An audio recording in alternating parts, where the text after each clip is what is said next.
Welcome to the legal advocate ચેનલમાં આપનું સ્વાગત છે.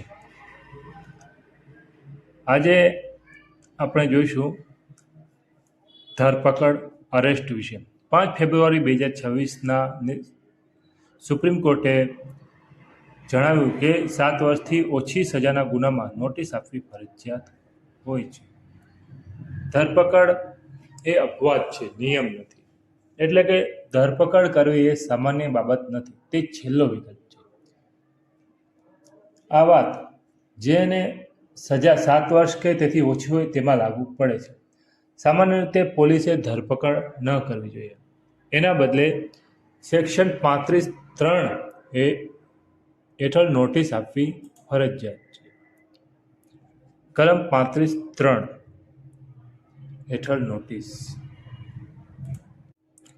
જ્યારે કોઈ વ્યક્તિ પર એવો આરોપ હોય કે જેમાં સજા 7 વર્ષ સુધીની હોય, ત્યારે પોલીસ અધિકારી તે વ્યક્તિને કલમ 35(3) હેઠળ લેખિત નોટિસ આપે છે કે તમારે અમારી સમક્ષ આ તારીખે આ સમયે હાજર રહેવું. આ નોટિસ મળ્યા પછી વ્યક્તિએ પોલીસ સ્ટેશનમાં હાજર થવું પડે છે, પણ ધરપકડ તરત નથી થતી.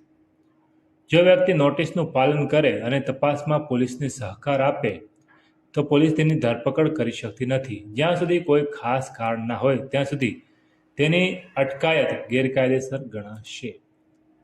ધરપકડ ક્યારે થઈ શકે? જોકે પોલીસને સંપૂર્ણ મનાઈ નથી. પોલીસ લેખિત નોંધ કરી ધરપકડ કરી શકે છે, ભલે સજા 7 વર્ષથી ઓછી હોય.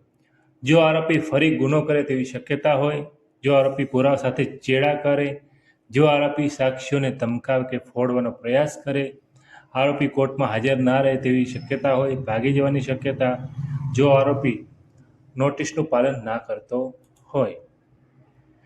5 ફેબ્રુઆરી 2026માં સુપ્રીમ કોર્ટે સ્પષ્ટ કર્યું કે 7 વર્ષથી ઓછી સજાના ગુનાઓમાં નોટિસ આપવી ફરજિયાત છે.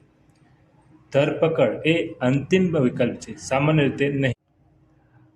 આ નિર્ણયનો હેતુ એ છે કે નાના મોટા ગુનાઓમાં લોકોની સ્વતંત્રતા આર્ટિકલ 21નો દુરુપયોગ ન થાય અને બિનજરૂરી ધરપકડ ન થાય.